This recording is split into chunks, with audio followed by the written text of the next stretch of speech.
Okay, hi folks. So welcome to this beautiful lecture on the principal value of a complex number. That's basically what I want to address today. So it's really just denoted as arc Z, and notice the spelling of principal. Principal. So what does it mean? How does it relate to what we've learned so far about the real and imaginary parts of a complex number? It's a beautiful lesson, very geometrical, pleasing to the eye, let's put it that way. So let's get on with this topic. Okay, so you would recall from our previous lecture the rectangular form of a complex number. So you would know that we can write the complex number z as a plus jb, where if you look at the real part of the complex number z, it's a, and the imaginary part of z is b, not jb. While I'm here, I just want to add to this, and you'd find a lot of textbooks, a lot of videos out there as well, using a plus ib. That's just a different notation, but everything that I'm going to say going forward would be the same whether you're using a j or I. It's just pure notation. All right, so let's just go on and have a look at the rectangular form of a complex number, but now in terms of pictures. All right. So they call Argand diagrams, and you remember this from your previous lesson. Argand diagrams, just a little background. Jean Robert Argand was a bookkeeper, and so his interest was commerce. But he pursued mathematics at an amateur level, and then found some neat and beautiful way of representing these complex numbers on a complex plane. And I'm blown away by this. Here's a guy who's a bookkeeper, is interested in commerce, but on the side he's doing mathematics. You know, we have people with PhDs in mathematics that do not pursue mathematics. So my hat off to Robert Argand for actually doing this, and providing us with such a beautiful scheme in representing or aiding us to represent complex numbers. So if you recall that if you have what we call the xy axis in the real number system, here what we have is a system of axes with the vertical belonging to the imaginary part of the complex number, and the horizontal part axis belongs to the real part of the complex number. So let's try and plot a few points in the complex plane, and then from there on we'll try to get an idea of what arc Z is. So very quickly, I'm just going to scribble through, just try and draw that, just get a feel for that. Just remember, this is the imaginary part and this is the real part. And I'm going to take a very simple number firstly. Let's start off with, just going to write it here, Z is equal to 1 plus J. Okay, so now where would this be? Which quadrant would this be? Let's put it that way. Z equal to 1 plus J. It has a real part of 1 and an imaginary part of 1 as well. So if I look here, so if I just divide this up, that's 1, that's 2, that's 3. Let's go 1, 2, 3. And just as we did in the real system, so there we go, 1 unit to the real part, which is here at this point, and then we go 1 unit up to the imaginary, and did it there, and so the point Z equal to 1 plus J is the point sitting there in the complex plane. So let's try something else. Z equals to minus 2 plus J. Where's that? So now very quickly, this would be minus 1, that's minus 2, that's 1, that's 2, negative obviously. So minus 2 sitting down here, and J units, 1 unit, positive unit, up there. So the point minus 2 plus J is the point sitting over there, the red dot that you see. Okay, try something else. Let's knock ourselves out. It's so exciting. Z equals to minus I don't know, -3 minus, I don't know, j. Let's put it that way. -3 minus j. So we've got to go -3 units, which basically means the real part is -3. So we're going to be here. And then minus j basically means the imaginary part is -1, which is there. So if we go down there, go across there. So it's -3 minus 1. So the point is over here. So that's the point, -3 minus j. So it's pretty straightforward, nothing difficult. And all we're doing is we're just plotting the points in terms of the real part and the imaginary part, remembering that the imaginary part is on the vertical axis and the real part is on the horizontal axis. That's basically it for now. All right. So how do we introduce this principal value of z? Okay, so what I want to do now is just look at things in general. So we've got a complex number, and essentially just have a look here. So remind ourselves there's the imaginary axis and there's the real part over there. But let's just take a complex number of this form. Z equals to a plus jb, where a is a positive number and b is also a positive number. So if a and b are positive numbers, then we know, let's just take, so maybe a over there and b over there. They're positive numbers. And so we can basically plot that. And there's the point over there. So we got z is equal to a plus jb, the complex plane, you notice the dot. Now associated with that, we can actually plot a vector like so. All right. Now, if you look at this very carefully, straight away you can see, if I drop that there, go across, this is a right angled triangle.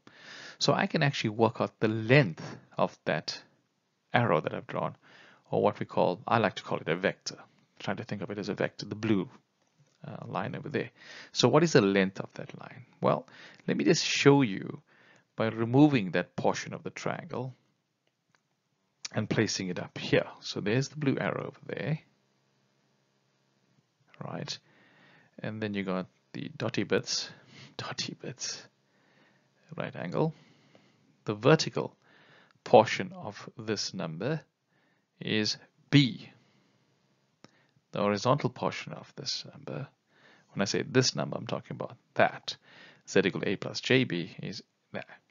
So we can see straight away by the theorem of Pythagoras that the length, let's just call that mod z, or the modulus of z, is equal to the square root of a squared plus b squared. So this, remember what I introduced here? I introduced this. It's called the modulus, which can be written as mod z. Okay, so mod z is really nothing more than the length of that line. It has to be a positive number when we speak of length, or what we would call in terms of vectors, the magnitude of the complex number z. Okay, so pretty straightforward, nothing difficult. Now, if you look really hard at this, you'll think, well, this is interesting because I can also introduce here an angle. You see? So associated with this complex number z, I have an angle theta, and I have this vector, this blue line, and I know its magnitude. Okay? And so it tells me that I can represent this complex number in a slightly different form, and you already know this. So we can write z as mod z, which is the size, the length of that blue line, and then given as e to the j theta, like so, e to the j theta. So very, very interesting that you can actually do that. That's called the exponential form of the complex number. And quite easily, this angle theta, the angle theta itself is what we would call the principal value. So arc z is equal to theta. Now generally you'd say, but hang on, if we can add 360 to that, we can come back to the same point. So if I added a 2k pi to that, surely I'd come back to the same point. But the arg z, in terms of plotting it, the angle theta, now watch, this is very, very important. A lot of textbooks don't articulate this properly. Theta itself lies between minus pi and pi. Now watch how I wrote this. It does not include minus pi, but includes pi. And the reason for that, we ensure that every point on this complex plane is covered at least once. Oh, well, not at least once, but at most once. All right. So theta greater than minus pi, theta less than or equal to pi. So in other words, I mean, if you got theta, so you can write it like this, minus pi to pi, like so. All right. Oops. That should be a square bracket on that side. And so if you plot as theta starts to increase and this vector turns and moves around from minus pi to pi, we've covered every point here on that complex plane from minus pi to pi. And that is quite interesting. So it's important to note that we can write z in the form mod z e to the j theta. The principal value, arg z, with a capital A, is just the angle theta, where theta lies between minus pi and pi, not including minus pi, but including pi. That's it for the moment. Okay, so let's try and put all of this, make sense of, with all of this that I've said in the previous slide in terms of a very simple example. So if you take a quick look here, you know, we've got the imaginary bit over there, the real bit over there. And let's take a number like z equals to 1 plus j. Let's plot that first. So there's 1 over there, say 2 over there. I'm just going to expand that scale so it helps us visualize beautifully. So 1, the point 1 is there, and 1, 1. These are both positive. So we expect that point to be somewhere here. And so I can draw that vector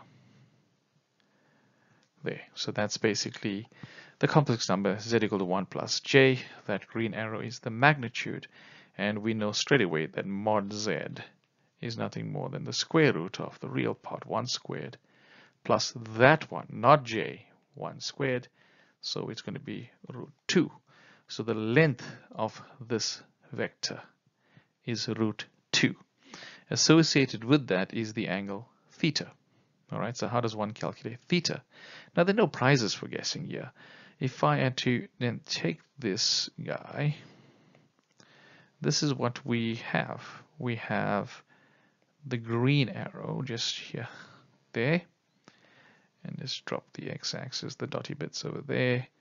And we know we're looking at this angle theta, but we know this side is 1, that side is 1. So there's no prizes for guessing here. So tan of theta is opposite over adjacent. So theta is pi by 4. And I should have mentioned that theta is in radians. It's absolutely important to remind you, but I've already said that from minus pi to pi. So theta is pi by 4. And if you remember the formula, z is mod z e to the j theta. So we can quite confidently write z as root 2 e to the j pi by 4. And there we have it. So arg z here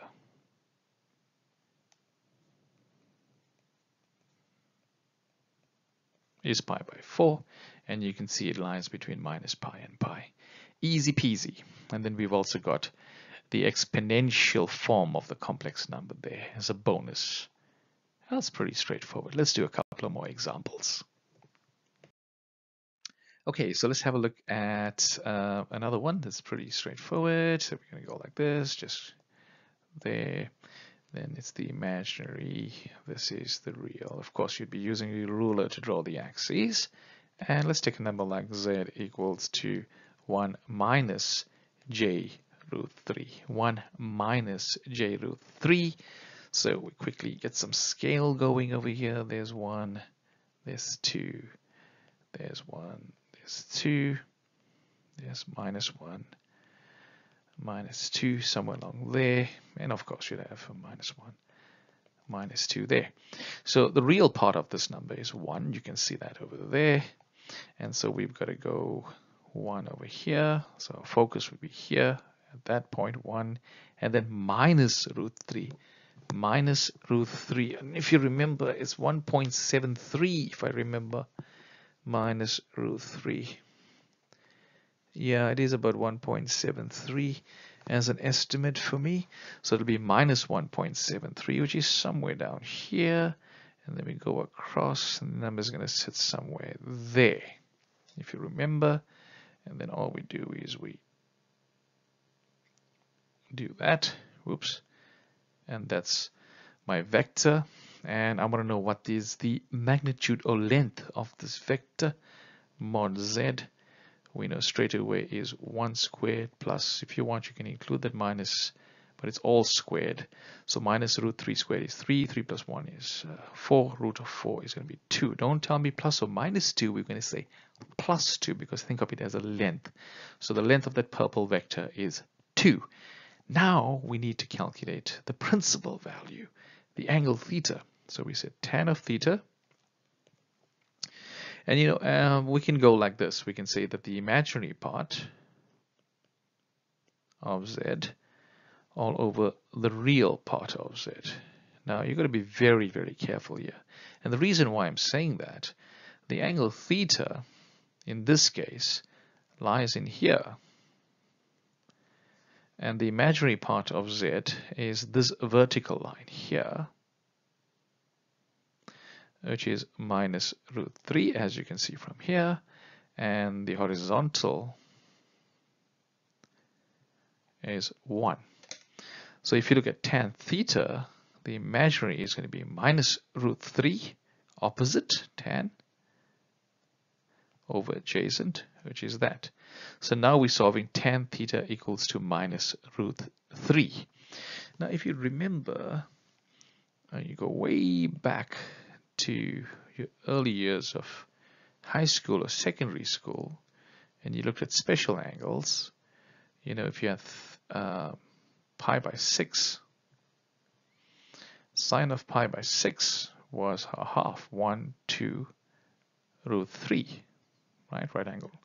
So pi by 3,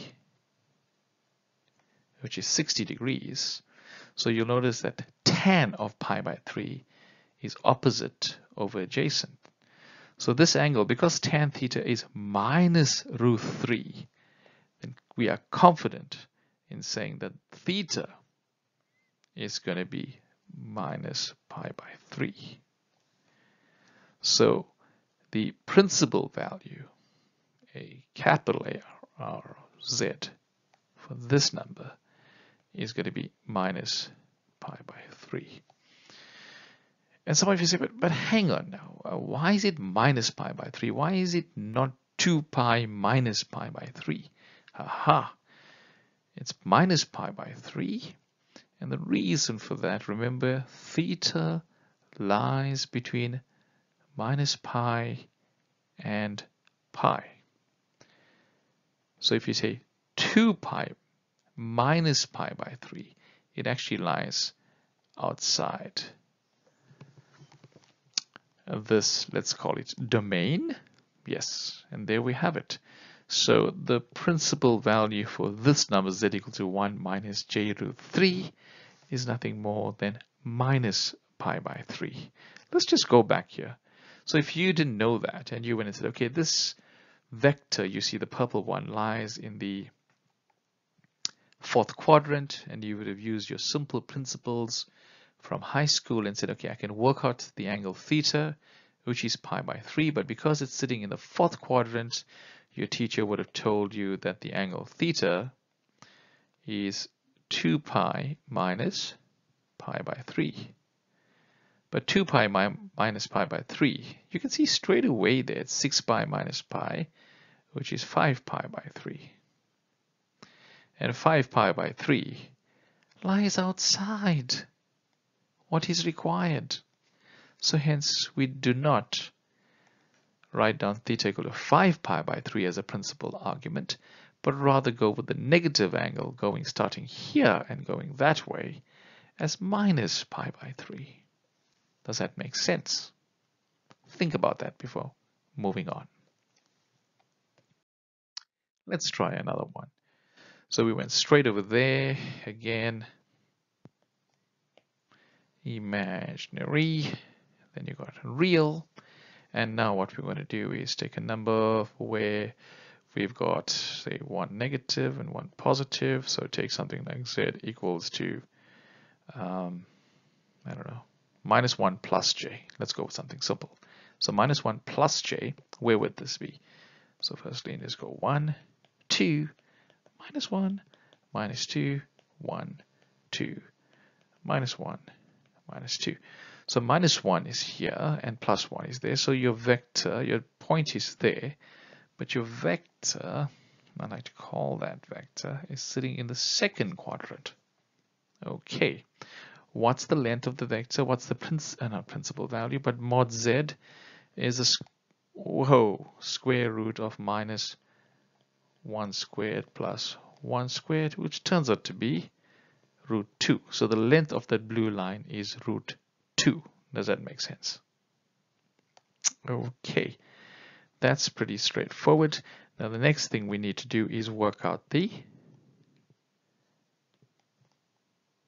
argument, the principal value, the angle theta. All right, so we said straight away that tan theta is just the imaginary part of z all over the real part of z. The imaginary part of z, the coefficient of j there is 1.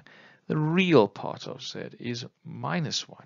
Ew, now, so that becomes minus 1. Now, a lot of you are going to say, well, then theta must be minus pi by 4. But that's a problem, because if theta is minus pi by 4, that means this vector is sitting in the fourth quadrant. But it's quite clear that the blue vector is in the second quadrant. So if you look at the angle itself, if you have a look, is this chappy over here. So if we go theta, if you'd remember, if you introduced what we call a reference angle, if you ignore that minus sign, you would have said something like tan alpha equals to 1. So alpha is pi by 4. Okay, but because it's sitting in the second quadrant, your theta is going to be pi minus pi by 4. And that is 3 pi by 4. Now, if you look at 3 pi by 4, clearly 3 pi by 4 lies between minus pi and pi. So it's pretty obvious that the argument arc z, principal value of z, is 3 pi by 4. And while we're there, we can now write z in its exponential form, root 2, which is its magnitude, e to the j 3 pi by 4. And that's it. Easy peasy. Very, very simple. Awesome stuff, guys. Okay. So what we do next is, should we try one more example just to cement this thing? And all right, so here we go. So we're going to go like that. One more example. That's going to be imaginary. That's going to be real. And let's take something in the third quadrant. Third quadrant, let's take a number like z equals to, give me a number, give me a number, give me a number, give me a number. Well, let's have a look at something like minus 1 over root 2 minus j 1 over root 2. That's something like that. And then basically we say, okay, oh, minus 1 over root 2 is somewhere there, minus 1 over root 2 is somewhere here, some sort of scaling, and then we essentially do it, and then we go there, across, and then we join, and there's our vector sitting over there. So what's the magnitude of that? The magnitude of that is mod z. So remember, so mod z is the root of minus 1 over root 2 squared plus minus 1 over root 2 squared. 1 over root 2 squared is half and a half, that's 1. So the root of 1 is 1. So the length of that line, obviously, or that vector is 1. But that's the modulus. Mod z is 1. And now, watch this is very, very important. The angle. The angle. So you notice there's an issue here. If you go on the outside and you go this way in terms of positive angles, it exceeds that little restriction from minus pi to pi. So it tells me straight away I've got to tackle the inside going there, which is the negative angle. So there's no prizes for guessing here. If I went tan theta is imaginary part of z all over the real part of z, I'm going to get minus 1 over root 2 over minus 1 over root 2. I'm going to get 1, and it gives me theta equals to pi by 4. So you've got to be careful here, because theta equals to pi by 4 is in the first quadrant. Clearly, this vector, the blue one, is sitting in the third quadrant. And in order to obey the rules, remember, minus pi to pi, square bracket there includes that, minus pi to pi, sorry, I just want to make that look, that looks really untidy, messy. So there we go. We've got to go with a negative angle. So it tells me straight away you've got, while tan theta is pi by 4, it's going to be this entire green angle that you see in the picture. So the inside here obviously is minus pi by 4, and then we've got to add to that minus pi by 2. So the angle theta, if you look at this very carefully, is minus pi by 4 minus pi by 2. So that becomes minus 3 pi by 4. And that's it, which is now nothing more than the principal value of z, which is minus 3 pi by 4. Okay, nothing difficult there. And if you want to write the complex number z equals to minus 1 over root 2 minus j 1 over root 2, you can write that as z equals to 1 times e to the j minus 3 pi by 4, which is the exponential form of the complex number. Easy peasy. But I would say, and this is where we started off, with this Argand diagram. So in order to get the principal value of z right, you've got to basically quickly sketch out the Argand diagram to determine where this phasor or vector is sitting. Is it the first, second, third, or fourth quadrant? And also, very, very important, carry this along in your mind as well. Minus pi to pi. So make sure that the principal value of z lies between minus pi and pi. Anything beyond that would then take you, in this case, would work with negative numbers, negative arguments, which basically means in this case, rather than pi by 4, which was sitting in the first quadrant, clearly you can see the vector, the blue vector, is in the third quadrant. So the argument is minus 3 pi by 4. I hope this makes things crystal clear. Okay, and then some of you are wondering about that restriction minus pi to pi, and I think I'll just offer something very simple over here. So if you take a look very carefully, right, so there's our complex brane, there we go. This is the imaginary bit over there, we've got the real bit over there. Now take these two complex numbers, one z equals to, say, 1 plus j, and then the other one is z equals to minus 1 minus j. So very quickly, we can go 1 minus 1, 1 minus 1, minus 1, minus 1. Okay.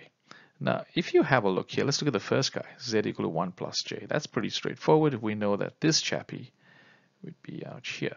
Z equal to 1 plus j is this guy. And z equal to minus 1 minus j, which is going to be this. Let's take another minus 1 minus j is a guy going to be down here. So this chappie is z equals to minus 1 minus j. Now let's look at the thetas straight. If I had just written this down, theta, tan theta is imaginary z over real z. You'll notice you run into problems because for both numbers it gives you tan theta equals to 1. But tan theta equals to 1 means theta is pi by 4. And it'll only apply to the first guy. This is the guy sitting here. So there's your theta equal to pi by 4. The other guy that's sitting out here, we've got to go this way, which we remember from the previous question is actually minus 3 pi by 4. And that is why it's so important, to actually sketch this out very quickly. So for z equals to minus 1 minus j, we know that arc z is minus 3 pi by 4. And if you got z equal to 1 plus j, then we know that arc z is equal to pi by 4. While the magnitude for each of these guys, and I think you agree with me here, the size, the length of those lines is nothing more than root 2. Please check that. I hope that makes sense. All right. So it's interesting that this guy, we must be guided by this restriction when it comes to the principal value arc z for a complex number. And there we have it.